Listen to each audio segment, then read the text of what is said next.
자, 우리가 가지고 있는 지금 멀티 유저 시스템은 이미 아이디와 패스워드를 통해서 사용자의 그 회원가입을 할 수 있는 기능을 가지고 있어요. 자, 그리고 여기 db.json의 그 기록이, 그 정보가 기록되잖아요. 한번 해볼까요? 레지스터로 들어가서 여기 있는 아이디, 패스워드 쭉 입력하고 가입하면 보시는 것처럼 이렇게 아이디 값, 이메일, 비밀번호, 디스플레이 네임 이런 식으로 사용자의 정보가 JSON 형태로 저장된 애플리케이션을 기반으로 우리는 수업을 하고 있습니다. 자, 그러면 이 상태에서 제가 로그아웃하고 로그인 with 구글을 클릭했을 때 사용자가 구글로부터 인증을 받으면 별도의 사용자를 구성하는 게 좋을까요? 아니면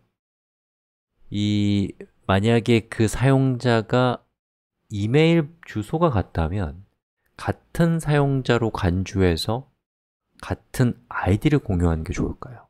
그건 뭐 정답이 있는 건 아니지만 저는 이제 같은 사람이면 이메일로 로그인을 해도 같은 사람으로 인식하고 페이스북으로 로그인해도 구글로 로그인해도 같은 사람으로 인식하는 게 더 좋은 것 같아요. 그러면 이 모든 경우에 여기 있는 이 id 값을 공유하게 할 수 있어야겠죠. 자, 그걸 하기 위해서는 우리가 구글에서 로그인을 했을 때 프로필 정보를 받는데 그 프로필 정보에 이메일 값이 있어야 돼요. 그런데 여기 우리가 받은 정보 쭉 보면은 여기 이메일이 있어요, 없어요? 없단 말이에요. 많은 SNS들이 기본적으로 이메일을 주지 않습니다. 이메일을 받기 위해서는 추가적인 스콥을 언급해야 돼요. 일단 passport.js를 열고 스컵을 표시하는 이 부분을 이렇게 보는 거예요. 그리고 이제 우리가 검색을 통해서 구글 프로파일 이메일 스코프는 어떻게 해야 되는지 이런 식으로 검색을 해보는 거죠. 자, 그렇게 했더니 나오는 검색 결과를 한번 보니까 쭉 보니까 이메일이라고 쓰라고 돼 있네요. 뭐 자세히 보진 않았습니다, 제가. 자, 그럼 우리 시키는 대로 하는 거죠. 이렇게. 자, 그리고 나서 다시 한번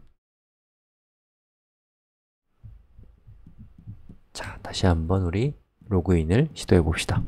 자, 로그인을 시도했더니 프로필 정보를 주는데 아까와는 다르게 이메일스라고 하는 걸 주는데 거기에 보니까 이메일스는 배열이고 그 배열의 객체 형태로 value라는 프로퍼티 이름으로 이메일 정보가 들어가 있네요.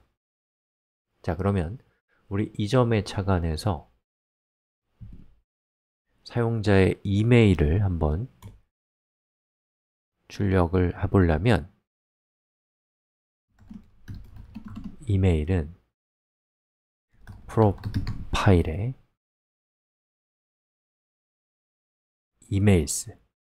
이메일스라는 프로퍼티에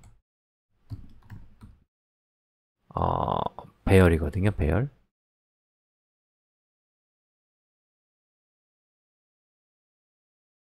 0번째에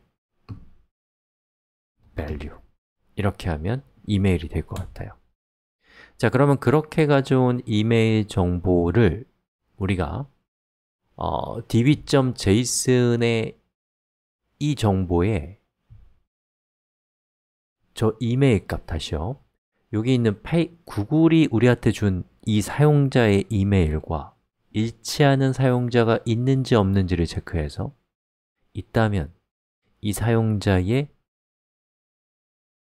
이 정보에 저는 구글 id라고 하는 값을 추가해서 구글의 id 값, 요거거든요. 요거를 저기에다가 추가할 거예요. 해볼게요. 자, 일단은 데이터를 가져옵시다. 기존의 데이터 get user는 db.get 그리고 뭐죠? users에서 가져오는데 find email은 이메일이다. 이렇게 해서 가져오는 거죠.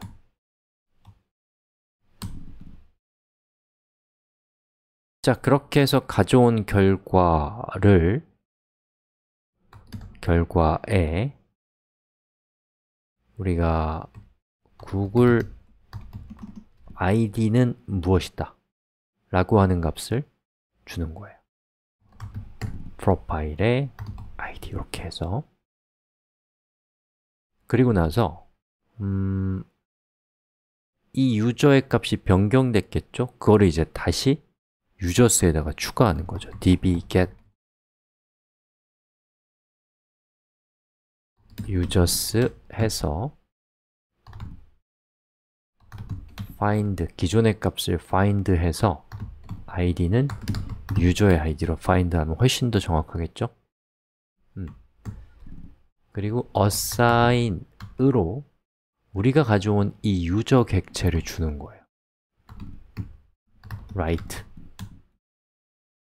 그렇게 하면 구글 id 값이 추가된 객체가 생성이 되겠죠.